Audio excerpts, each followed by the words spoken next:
नमस्कार, सुबह के 9 बज चुके हैं। आप देख रहे हैं खबर दमदार। मैं हूं नीलू। तो किसानों से बात करेंगे कृषि मंत्री। जी हां, दोपहर 3 बजे कृषि मंत्री विज्ञान भवन में बैठक करने वाले हैं। 32 किसान संगठनों को इसमें बुलाया गया है। केंद्र और किसानों के बीच ये बैठक होगी। किसानों के प्रदर्शन का आज 6वां दिन है और जिस तरह से लगातार केंद्र सरकार की तरफ से किसानों को न्योता दिया जा रहा था कि वो बातचीत करें, अब खबर ये आ रही है कि किसानों से बात करेंगे कृषि मंत्री। दोपहर 3 बजे इनकी मुलाकात होने वाली है। विज्ञान भवन में ये बैठक रखी गई है।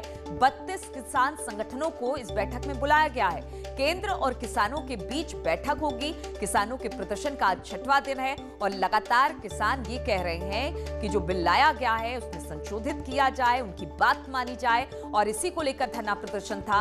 अब जो कृषि मंत्री है उन्होंने 3 बजे आज दोपहर विज्ञान भवन में एक बैठक बुलाई है जिसमें 32 किसान संगठन हिस्सा लेने वाले हैं। अपनी मांगों को लेकर किसान दूसरी रात भी दिल्ली गाजीपुर बॉर्डर पर डटे रहे। किसानों का साफ कहना था कि किसान विरोधी कानून को सरकार वापस ले या फिर इसमें संशोधन करे। किसान इस बार खामोश बैठने वाला नहीं। पिछले 2 दिन से किसान दिन रात दिल्ली गाजीपुर बॉर्डर पर धरना प्रदर्शन किया है। ऐसे ही बाकी बॉर्डरों पर हाल है। वहीं दूसरी ओर दिल्ली पुलिस ने सुरक्षा के चाक चौबंद इंतजाम किए हैं जिससे कि किसान दिल्ली में प्रवेश न कर पाए।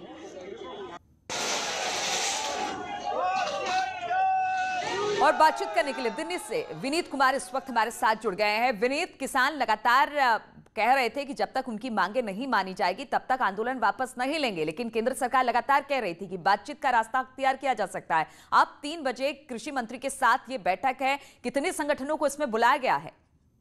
जी नीलू, निश्चित तौर पर मैं आपको बताना चाहूंगा कि 32 संगठनों को जो है वो बुलाया गया है और केंद्र सरकार का साफ तौर पे कहना है कि किसी भी मुद्दे का जो हल है वो बातचीत से ही होगा और इसके लिए केंद्र सरकार ने 3 दिसंबर की तारीख जो है वो तय की हुई थी। लेकिन केंद्र सरकार में के जो मंत्रियों से हम लगातार बात कर रहे थे और हम अपने दर्शकों को भी लगातार बता रहे थे कि केंद्र सरकार जो है इसको लेकर के तारीख को लेकर के काफी फ्लेक्सिबल थी और इसी में पर कल केंद्र सरकार की ओर से जो कृषि सचिव है उन्होंने किसान संगठनों के नेताओं को एक चिट्ठी लिखी और कहा कि 3 बजे वो उन्हें आमंत्रित किया है कि जो मंत्रियों की हाई पावर्ड कमेटी है उनके साथ बैठक करें, विज्ञान भवन में बैठक करें और साफ तौर पे जो उनकी मांगे हैं और उनकी समस्याएं हैं उनको हल किया जा सके। जैसा कि हमने कृषि मंत्री नरेंद्र सिंह तोमर से लगातार बात करते रहे हैं, उनका साफ तौर पे कहना था कि किसी भी समस्या की जो समाधान है या किसी भी समस्या का जो हल है वो बातचीत के माध्यम से किया जा सकेगा। कृषि मंत्री की मुलाकात गृह मंत्री से भी हुई थी, उसी के बाद ये तो यानी कहीं ना कहीं ये मुलाकात के बाद ये हुआ कि हाँ, किसानों को अब जल्द से जल्द बातचीत के लिए बुलाया जाए। निश्चित तौर पर मैं आपको बताना चाहूंगा कि कल गृह मंत्री अमित शाह से भी मुलाकात हुई थी और इससे पहले बीजेपी के राष्ट्रीय अध्यक्ष जेपी नड्डा के आवास पर केंद्रीय कृषि मंत्री और केंद्रीय गृह मंत्री और राजनाथ सिंह जो रक्षा मंत्री हैं उनके साथ जेपी नड्डा की बैठक हुई थी और पूरी तरह से इस मसले पर चर्चा की गई थी। इसके साथ ही साथ मैं आपको यह भी बताना चाहूंगा नीलू, जब कल प्रधानमंत्री नरेंद्र मोदी बनारस में थे और वो लगातार ये बात कर रहे थे। बिल्कुल, तो लगातार केंद्र सरकार की तरफ से संकेत दिए जा रहे थे कि किसानों को बातचीत करने आगे आना चाहिए। अब 3 बजे का वक्त दिया है कृषि मंत्री ने और 32 संगठनों को, किसान संगठनों को बुलाया गया है बातचीत के लिए, बैठक के लिए। बहुत बहुत शुक्रिया आपका विनीत जानकारी देने के लिए।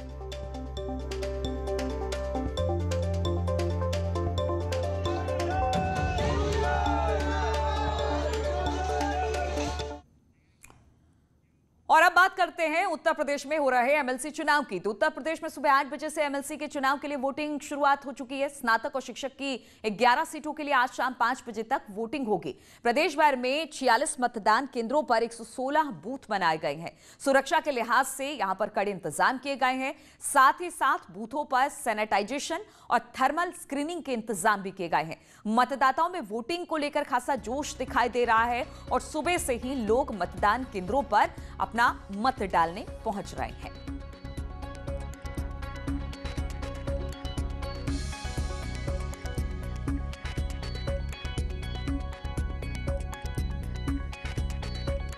तो तस्वीरें हम आपको दिखा रहे हैं। मेरठ, आगरा, बुलंदशहर की सुबह 8 बजे से वोटिंग जारी है और लगातार वहां पर वोट डालने का सिलसिला शुरू हो चुका है। क्योंकि ठंड है और ऐसे में लोग थोड़े देर से निकले, लेकिन अब धीरे धीरे लोग घरों से निकल कर आ रहे हैं। और सबसे बड़ी बात यह है कि चूंकि कोविड काल चल रहा है, ऐसे में चुनाव भी करवाना है, तो तमाम एहतियात भी वहां पर बरते गए हैं। सैनिटाइजेशन की प्रॉपर व्यवस्था की गई है, मास्क लगाकर आने को कहा गया है जो वोटर हैं उनको, साथ ही साथ उनकी थर्मल स्क्रीनिंग भी की जा रही है और सुरक्षा के भी पुख्ता इंतजाम इन तमाम जगहों पर जहां पर एमएलसी चुनाव हो रहे हैं।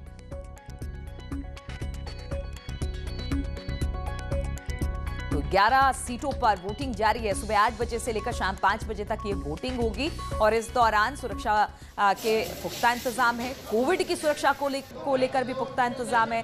हर जो बूथ बनाए गए हैं वहां पर थर्मल स्क्रीनिंग की जा रही है। तस्वीरें हम आपको दिखा रहे हैं और साथ ही साथ मास्क और सैनिटाइजेशन की भी प्रॉपर व्यवस्था है।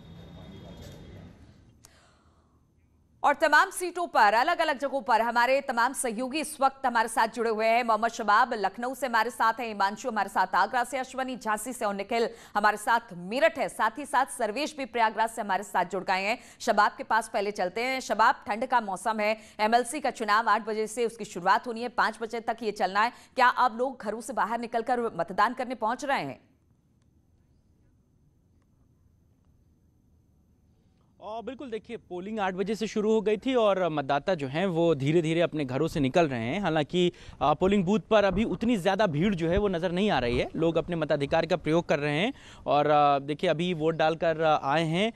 जो मतदाता हैं वो वोट डालकर आए। चूँकि देखिए ये एमएलसी का चुनाव जो होता है और शिक्षक और खंड स्नातक वाले जो पोलिंग के लिए जो मतदाता होते हैं वो भी आम मतदाता नहीं होते हैं। इनके लिए भी ख़ासतौर से एक प्रक्रिया चलती है और उस प्रक्रिया में पार्टिसिपेट करना पड़ता है, तब आप मतदाता बन पाते हैं और तभी आप अपना वोट जो है वो डाल पाते हैं। तो सीधे तौर पर तमाम पोलिंग बूथ्स पर लोगों की तादाद जो है वो बहुत बड़े लेवल पर नहीं होती। धीरे धीरे लोग आना शुरू होते हैं। हालांकि शाम 5 बजे तक मतदान चलेगा और थोड़ा ठंड का मौसम भी है, लिहाजा जो पोलिंग परसेंटेज होता है वो 10 से दोपहर के 3 बजे के बीच में ही बढ़ता है। सुबह में और शाम में थोड़ी मतदाताओं की संख्या कम रहती है। हालांकि 5 बजे तक जितने भी लोग लाइन में लग जाएंगे वो अपने मताधिकार का प्रयोग कर सकेंगे। ये प्रोटोकॉल में है और कोरोना का चूंकि संक्रमण काल है, लिहाजा उसकी गाइडलाइन भी प्रॉपरली फॉलो कराई जा रही है। किसी भी तरह की कोई चूक ना हो जाए, इसके लिए पूरे तरीके से मुकम्मल बंदोबस्त किए गए हैं। पूरे उत्तर प्रदेश की 11 सीटें हैं जिन पर 199 प्रत्याशी चुनावी मैदान में हैं। खंड स्नातक की अगर बात करें तो तकरीबन 12 लाख के आसपास मतदाता हैं जो पूरे प्रदेश में अपने मताधिकार का प्रयोग कर रहे हैं। तो सीधे तौर पर इन चुनावों की अहमियत 2022 से पहले नीलू बहुत महत्वपूर्ण हो जाती है, क्योंकि अब से पहले तक के जो चुनाव होते थे इनमें पार्टियां हैं, तमाम बड़ी पार्टियां हैं, उसमें इसमें उनकी हिस्सेदारी भी अब बढ़ गई है, बढ़ चढ़कर हिस्सा लेते हैं। हिमांशु भी हमारे साथ आगरा से जुड़े हुए हैं। हिमांशु, आगरा में क्या वोटिंग ने अपनी रफ्तार पकड़ी है? जी बिल्कुल नीलू, आगरा में वोटिंग ने रफ्तार पकड़ ली है और यहाँ कोरोना नियमों का पालन भी किया जा रहा है। और आप देखिए कि किस तरह से देखिए बाकायदे सैनिटाइजेशन किया जाता लोगों का और साथ ही साथ देखिए सैनिटाइजर दिया गया और इनके देखिए थर्मल स्क्रीनिंग हुई। तो इसी तरह की व्यवस्था की जो ज़रूरत थी वही व्यवस्था यहाँ की गई है। तो कोविड प्रोटोकॉल का पूरा पालन कराते हुए यह चुनाव हो रहा है और उत्साह भी देखा जा रहा है, मतदाता भी आने लगे हैं। आप देखिए मंत्री उदय भान सिंह भी अपना मत डाल चुके हैं। इसी तरह से तमाम लोग, चूंकि ये चुनाव में मतदाताओं की संख्या बहुत ज़्यादा नहीं होती है तो टोलियों में आते हैं। मान लीजिए 10 मतदाता आए, अंदर गए, फिर निकले, फिर थोड़ी देर बाद कुछ देर बाद फिर आए 10 मतदाता। तो इसी तरह से ये सिलसिला चल रहा है। भले मतदाता की संख्या ज्यादा ना हो, लेकिन ये चुनाव बेहद महत्वपूर्ण है। शबाब भी जिस तरह से बता रहे थे 2022 के चुनाव से इसको जोड़कर देखा जा रहा है। निखिल भी हमारे साथ मेरठ से जुड़े हुए हैं। निखिल, वहां का क्या हाल?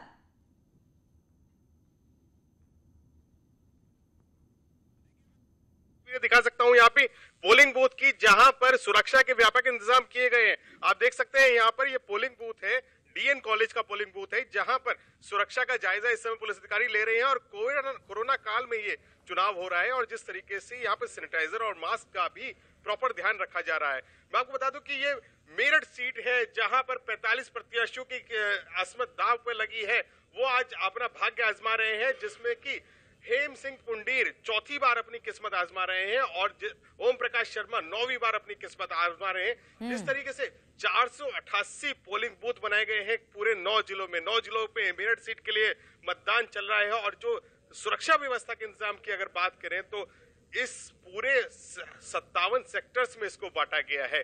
तो आप कह सकते हैं कि वोटिंग सुबह से शुरू हो गई है, मतदाताओं में उत्साह है और जिस तरीके से पोलिंग का काम चल रहा है और चाक चौबंद सुरक्षा बंदोबस्त के तहत चल रहा है, जिस आप देख सकते हैं कि यहाँ पर आप लाइन से देख सकते हैं कि मतदाता है, पुलिस है, बिल्कुल मतदाता है, पुलिस है, क्योंकि मतदान भी करवाना है और सबसे बड़ी बात है कोविड चल रहा है तो उसका पालन भी, जो नियम कानून कोविड को लेकर बनाए गए हैं निखिल, उसका भी पालन कराना बहुत जरूरी है। अश्वनी मिश्रा भी हमारे साथ झांसी से जुड़े हुए हैं। अश्वनी, क्या वहां पर भी कोविड के नियमों का पालन कराते हुए मतदान की प्रक्रिया चल रही है और किस तरह से, क्या अब मतदाता पहुंचने शुरू हो गए हैं? क्योंकि बहुत ज्यादा मतदाता इसके नहीं होते हैं, तो क्या वहां पर अब पहुंचने शुरू हो गए हैं? मतदान ने अपनी रफ्तार पकड़ ली है?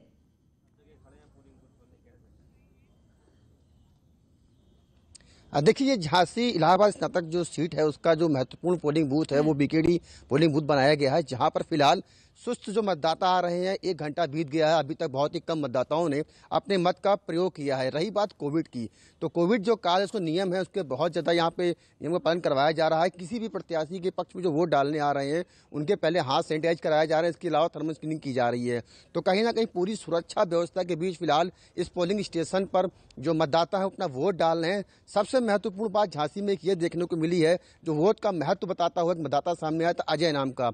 इसका कहना था कि न्यूज ने बोलना था कि ये 50 दिन तक बढ़ती रहा है, लेकिन जैसे ही इसको मालूम पड़ा कि चुनाव है एमएलसी का और एक वोट का कितना महत्व होता है, तो वो अपने आप को डिस्चार्ज कराकर आज वो वोट डालने आया था। बिल्कुल, तो साथ ही सुरक्षा व्यवस्था को लेकर महत्व है। हालांकि अभी तो शुरुआत हुई है वोटिंग की और शायद अभी थोड़ी देरी से निकल रहे हैं घरों से, लेकिन जैसे जैसे दिन चढ़ेगा तो लोग अपना मतदान करने पहुंचते रहेंगे। सर्वेश भी हमारे साथ जुड़ गए हैं प्रयागराज से। सर्वेश, अगर वहां की बात की जाए, क्या मतदान ने रफ्तार पकड़ी है और कोविड प्रोटोकॉल का कितना पालन किया जा रहा है मतदान केंद्रों पर? देखिए, सुबह 8 बजे से मतदान की प्रक्रिया शुरू हुई थी, लेकिन उस समय तक काफ़ी धीमी रफ्तार थी। और इस वक्त मैं मौजूद हूँ इलाहाबाद डिग्री कॉलेज बेनीगंज में बनाए गए बूथ पर। यहाँ कुल 5 बूथ बने हैं। शुरुआती जो ठंड की वजह से कम लोग आ रहे थे, लेकिन 1 घंटे का समय व्यतीत हो गया है, तो अब तमाम लोग यहाँ पर आ रहे हैं और वोट कास्ट कर रहे हैं। हमारे साथ कुछ लोग हैं जो फर्स्ट वोटर भी इसमें हैं, जिन्होंने पहली बार मतदान किया है।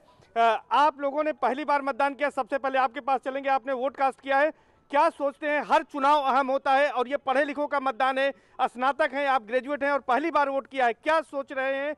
क्या इस कैसे प्रत्याशी को चुनना चाहते हैं?